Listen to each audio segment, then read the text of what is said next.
Hola, soy Eric Hernández Molina, biólogo especialista en aves con más de 10 años colaborando en estudios sobre la ecología invernal del chipe de mejillas doradas en el sur de México.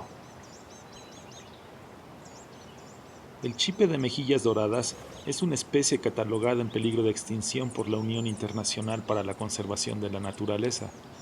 Es un ave migratoria neotropical sumamente especialista de hábitat y para reproducirse requiere únicamente de los bosques maduros de Nebro-Shea y encinos en sus sitios de reproducción, en la planicie Edwards, en Texas, Estados Unidos. Después de la reproducción, los chipes de mejillas doradas deben alimentarse lo suficiente para recargar sus reservas de grasa y así obtener la capacidad de migrar al sur, hacia los bosques templados de Centroamérica, dominados principalmente por asociaciones de pinos y encinos.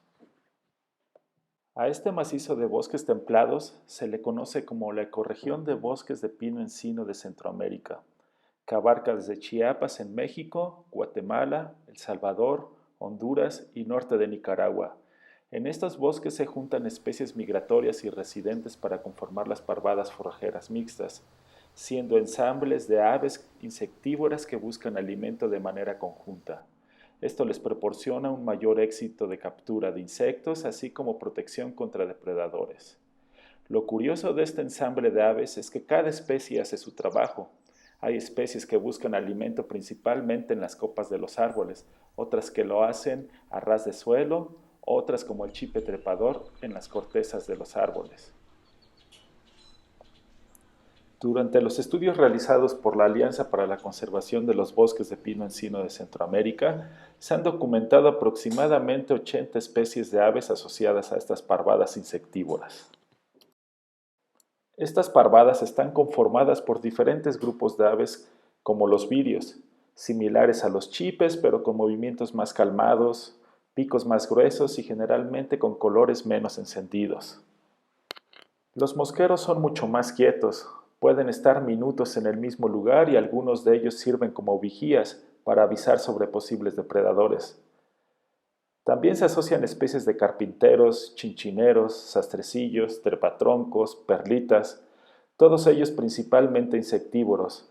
Sin embargo, el grupo mejor representado es el de los chipes, y en lo personal para mí, mi grupo favorito.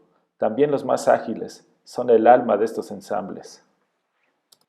El complejo Virens es un grupo de especies estrechamente relacionadas genéticamente y por lo mismo muy similares en plumaje entre ellos.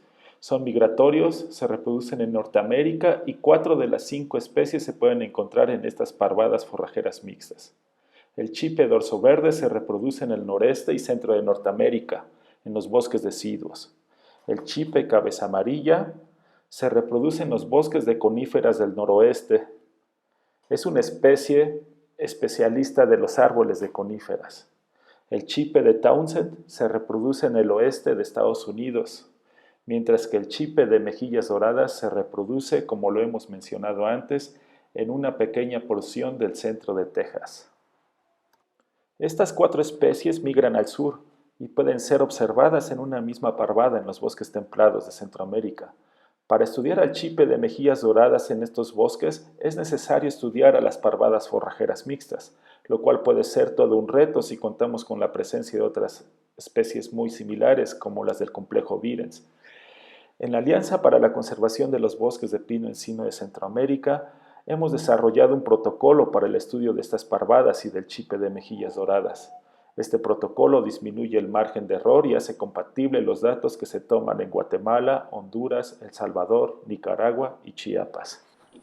Con datos de 4 años de estudio para conocer la abundancia del chipe de mejillas doradas, también obtuvimos datos sobre la composición y tendencia de las especies que conforman las parvadas. Obtuvimos que aproximadamente 80 especies se asociaron a estas parvadas, pero solo 8 de ellas fueron consideradas como especies nucleares, o sea, que estuvieron presentes en más del 40% de las 601 parvadas muestreadas. Conocimos que la especie tiene una preferencia altitudinal por bosques templados que se encuentran entre los 1400 y 2400 metros sobre el nivel del mar, y que fuera de este rango son más raros, escasos o no se encuentran. Esta especie es tan poco común que tuvo un promedio de 0.86 individuos por parvada forrajera mixta, y en 8 años de estudio hemos detectado una disminución en el índice de individuos por parvada. Sin embargo, no es la única especie en disminución. El chipe cabeza amarilla y el chipe de Townsend también tienen una tendencia a la baja, mientras que el chipe dorso verde no demuestra ninguna disminución. Podemos inferir que posiblemente esto es debido a que el chipe dorso verde es más flexible a usar otros tipos de hábitats para buscar su alimento, mientras que el chipe de mejillas doradas y el chipe de Townsend son aves especialistas de encinos, y el chipe de cabeza amarilla lo es de los árboles de coníferas, como los pinos. Actualmente en Texas se lleva una investigación para colocarles geolocalizadores a los chipes de mejillas doradas. Estos dispositivos deben garantizar la sobrevivencia de los individuos y deben ser más livianos al 5% de su peso corporal. Un chipe de mejillas doradas pesa entre 9 y 10 gramos aproximadamente. El dispositivo debe pesar menos de 0.5 gramos. Un estudio similar con el chipe dorado ayudó a conocer cuánto tiempo pasa esta especie en sus diferentes etapas de su ciclo de vida. Lo mismo esperan obtener los investigadores en Texas. Actualmente, estos investigadores y la Alianza Centroamericana colaboran para obtener mejores esfuerzos de investigación y conservación de la especie. Existen diferentes amenazas para la especie tanto en sus sitios reproductivos como en los trópicos. En sus sitios de reproducción, la mayor amenaza es la pérdida de su hábitat por el desarrollo inmobiliario y la urbanización. La región de Texas Hill Country, en especial alrededor de la ciudad de Austin, es una de las regiones de Estados Unidos con mayor valor inmobiliario. La fragmentación de su hábitat permite la llegada del tordo cabeza café, el cual parasita los nidos. Algo similar sucede con las culebras ratoneras del género Elafe. Estas aprovechan la apertura del bosque y son capaces de depredar a las crías o a la hembra adulta cuando están en los nidos. El cambio de uso de suelo, ya sea por tala inmoderada, agricultura, ganadería o urbanización, afectan seriamente al chipe de mejillas doradas y a otras especies. El respeto a los bosques, la creación de reservas y mantener bosques ricos en diversidad son de suma importancia para la sobrevivencia de estas especies. Esto es a grandes rasgos una parte del conocimiento generado por la Alianza, en un esfuerzo de casi 20 años de colaboraciones entre diferentes personas de ONGs, universidades, instituciones, dependencias y sociedad civil de Nicaragua, Honduras, El Salvador, Guatemala, México y Estados Unidos.